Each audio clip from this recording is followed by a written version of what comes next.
Selamat berjumpa kembali dalam layanan audio Sahabat Seperjalanan. Hari ini adalah hari Selasa 23 Januari 2024. Tema renungan saat teduh kita dengan judul Terbatasnya Akal Budi.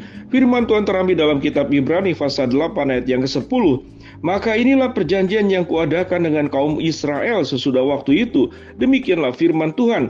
Aku akan menaruh hukumku dalam akal budi mereka dan menuliskan dalam hati mereka. Maka aku akan menjadi Allah mereka dan mereka akan menjadi umatku. Mari kita berdoa. Bapa yang di dalam surga, kami ingin belajar tentang kapasitas manusia di dalam segala kelebihan dan kekurangannya, dan kapasitas Allah di dalam segala kelebihannya. Dalam nama Tuhan Yesus kami berdoa, amin. Shalom sahabat perjalanan yang dikasihi Tuhan. Kalimat di dalam doa yang disebutkan tadi adalah kapasitas manusia di dalam segala kelebihan dan kekurangannya, dan kapasitas Allah di dalam segala kelebihannya. Kalimat yang sama tetapi memiliki unsur yang berbeda. Bahwa Allah adalah pribadi yang tidak ada kekurangan sama sekali. Bahwa Allah adalah yang serba maha, sehingga kata maha hanya diberikan kepada Allah. Tetapi mungkin ada yang mengatakan di manusia ternyata ada yang bernama maha, yaitu mahasiswa atau mahasiswi. Itu bukan berarti kita punya kemampuan segala-galanya. Itu menunjukkan kita berada di dalam jenjang tingkatan yang lebih tinggi. Itu maha. Tetapi yang namanya mahasiswa dan mahasiswi itu tidak identik dengan Allah yang serba maha. Tetapi menunjukkan ada jenjang pendidikan yang lebih tinggi dari SD, lebih tinggi dari SMP, lebih tinggi dari SMA, kemudian itu yang disebut dengan mahasiswa dan mahasiswi. Sahabat seperjalanan, Allah yang serba maha tidak ada kekurangan sedikit pun. Allah yang adalah sumber segala sesuatu sebagaimana dikatakan dalam Yohanes pasal 1. Segala sesuatu oleh Dia dan dari Dia dan kepada Dia, dan tidak ada sesuatu pun yang jadi dari segala yang dijadikan. Segala sumber yang terbaik, terindah, yang terkuat, yang tercerdas, yang terluar biasa, itu semua ada berasal dari Allah. Kemudian bagaimana manusia? Manusia dikatakan dengan segala kelebihan dan kekurangannya. Apa itu kelebihan manusia? Kelebihan manusia itu tidak bisa dibandingkan dengan Tuhan. Kelebihan manusia hanya bisa dibandingkan dengan ciptaan lain selain manusia. Apa itu ciptaan lain selain manusia? Yaitu manusia itu lebih tinggi dari apa? Yaitu dari binatang, dari tumbuh-tumbuhan, dari semua makhluk hidup yang lain. Tetapi dalam artian yang paling utama, manusia diciptakan menurut gambar dan rupa Allah, sementara makhluk hidup yang lain tidak diciptakan menurut gambar dan rupa Allah. Baik makhluk yang ada di laut, yang ada di langit, yang ada di daratan, yang ada di bawah tanah, dan tidak bisa dibandingkan juga dengan tumbuh-tumbuhan. Itu yang disebut dengan kelebihan manusia. Tetapi kalau dibandingkan manusia dengan Allah, tentu manusia bukan siapa-siapa dan bukan apa-apa. Bahkan perbandingan satu butir pasir di laut, kalau itu manusia lalu dibandingkan dengan Tuhan yang memiliki alam semesta, itu pun juga terlalu besar. Jadi sedemikian kecilnya manusia, sedemikian tidak berartinya manusia, kalau dibandingkan dengan Allah itu tidak ada apa-apanya. Sahabat seperjalanan, kalau dikatakan manusia punya kelebihan, itu artinya dibandingkan dengan ciptaan lain. Di dalam ayat 10 yang kita baca tadi, di sini dikatakan, maka inilah perjanjian yang kuadakan dengan kaum Israel sesudah waktu itu. Demikianlah firman Tuhan. Aku menaruh hukumku dalam akal budi mereka dan menuliskannya dalam hati mereka. Mengapa manusia membutuhkan hukum Tuhan? Mengapa manusia membutuhkan bimbingan dan pertolongan Tuhan?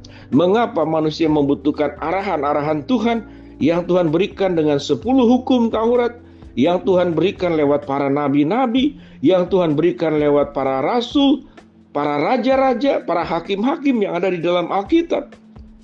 Itu Tuhan memberikan hukum. Karena mengapa? Karena kehidupan kita yang namanya itu dibanding Tuhan itu kita tidak apa-apanya. Sehingga akal budi manusia yang dianggap seringkali kalau kita tidak sadari, bahwa kita bisa menganalisa Tuhan, kita bisa menganalisa segala sesuatu. Seakan-akan akal budi, kalau orang sudah sangat cerdas, otak itu berarti di atas segala-galanya.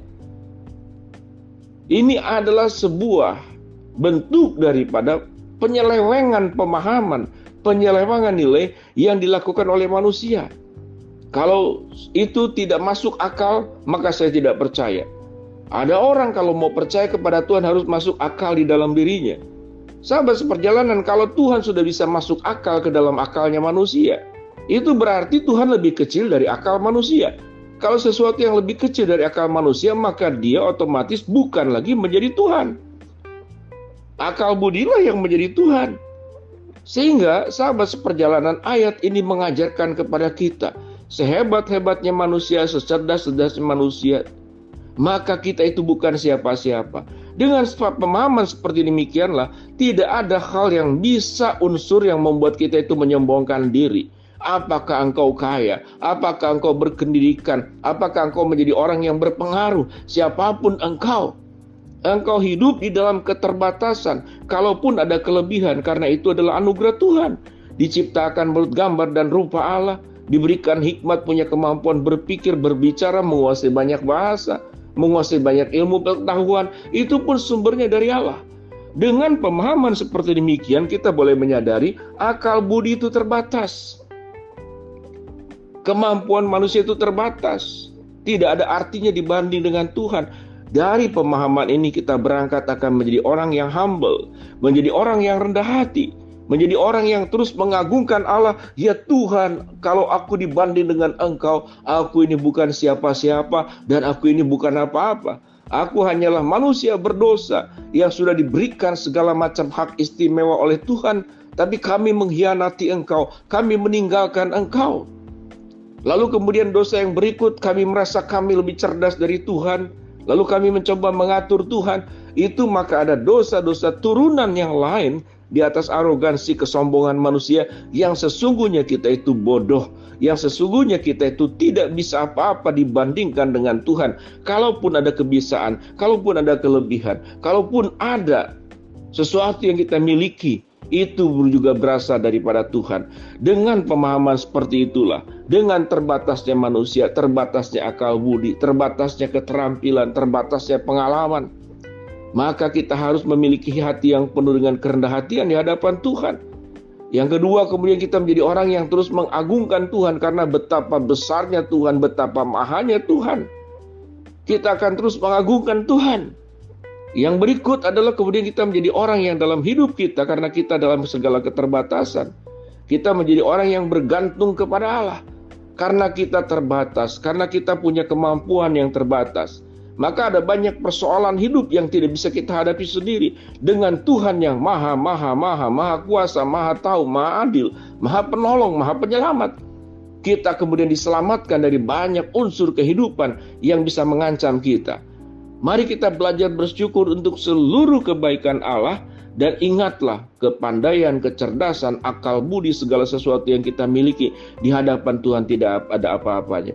Dengan demikian biarlah kita terus menyimpan hati yang rendah hati, menyimpan kemudian hati yang ingin terus memuliakan dan mengagungkan Tuhan, dan hidup ingin menyenangkan dan memuliakan Tuhan dengan seluruh aspek hidup yang kita lakukan. Mari sahabat seperjalanan, Tuhan yang maha luar biasa dan manusia yang dalam segala keterbatasannya, kita berdoa. Bapa dalam surga, terima kasih buat kebenaran firman Allah yang mengajarkan kepada kami terbatasnya akal budi manusia. Hamba-Mu berdoa buat sahabat seperjalanan yang sedang sakit, Tuhan jamah sembuhkan. Sahabat seperjalanan yang sedang menghadapi masalah, Tuhan bukakan jalan. Sahabat seperjalanan yang sedang berdoa mengharapkan sesuatu, Tuhan kabulkan dengan cara dan waktunya Tuhan. Dalam nama Tuhan Yesus kami berdoa. Amin. Shalom sahabat seperjalanan, Tuhan memberkati kita semua.